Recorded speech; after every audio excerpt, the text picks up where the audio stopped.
चलो आज एक ऐसी किताब की बात करते हैं जिसने इंडिया में भी लाखों लोगों की सोच बदल दी। Rich dad poor dad. सुनते ही कुछ लोगों को लगता है हाँ पैसे की बातें, लेकिन असल में इसमें बहुत गहरी बातें हैं। हाँ, मैंने भी सुना है इसके बारे में।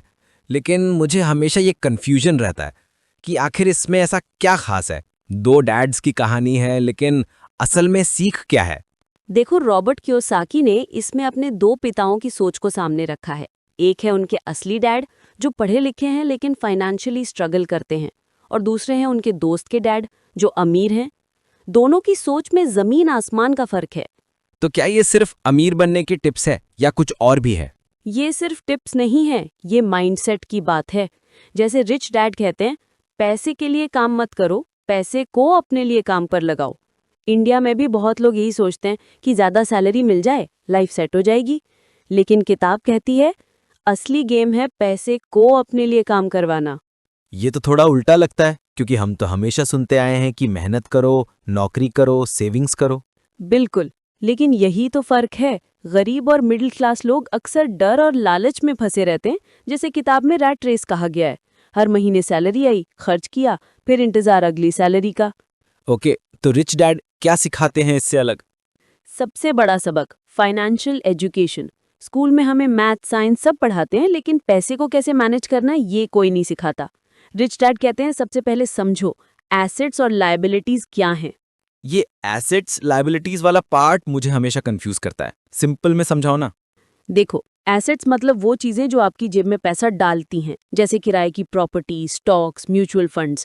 लायबिलिटीज वो हैं जो आपकी जेब से पैसा निकालती हैं, जैसे बड़ा घर, महंगी कार का लोन। तो अगर मैंने एक बड़ी कार ले ली, ईएमआई चल रही है, तो वो लायबिलिटी है?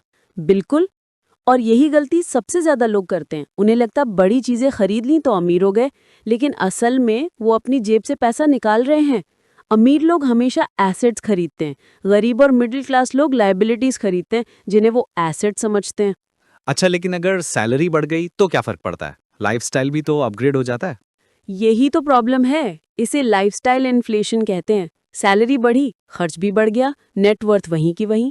असली फोकस होना चाहिए एसेट्स वाले कॉलम को मजबूत करना, ना कि सिर्फ इनकम बढ़ाना।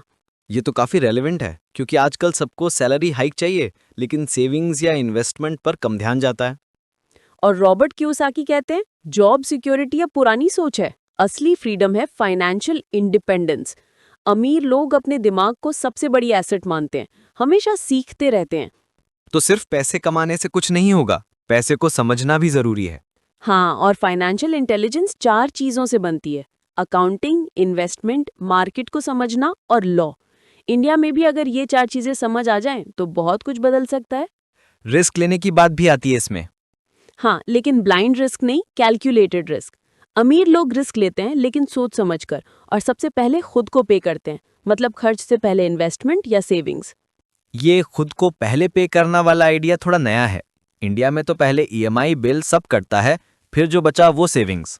यही तो फर्क है, अमीर लोग पहले इन्वेस्टमेंट करते हैं, फिर बाकी खर्च, और पैसे के प्रेशर को मोटिवेशन की तरह यूज करते हैं और कमाने के लिए। टैक्सेस और कॉरपोरेशन की बातें भी आती हैं इसमें। हाँ, ये भी फाइनेंशियल नॉलेज का हिस्सा है। अमीर लोग टैक्सेस और कंपनी के स्ट्रक्चर को समझते हैं, जिससे वो अपने खर्च कम रखते हैं और इन्वेस्टमेंट बढ़ाते हैं।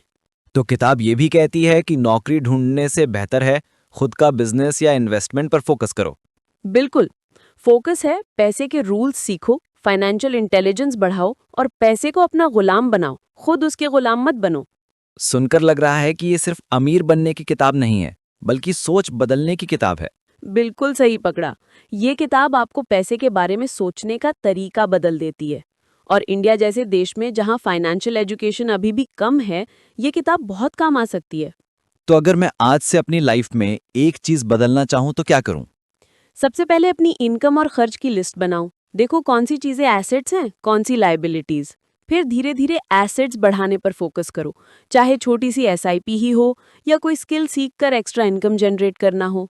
और लायबिलिटीज को कंट्रोल में रखना है ना? बिल्कुल, और सबसे जरूरी, सीखना बंद मत करो। जितना सीखोगे उतना आगे बढ़ोगे। आज की बातचीत से मुझे तो काफी क्लैरिटी मिली। अब समझ आ गया कि रिच डैड पुअर डैड क्यों इतनी पॉपुलर है। और यही मकसद था, पैसे को लेकर सोच बदलना। उम्मीद है सुनने वालों को भी कुछ नया सोचने को मिला होगा। अगली बार किसी और किताब या टॉपिक पर बात करेंगे, लेकिन आज के लिए इतना ही। चलो मिलते हैं फिर।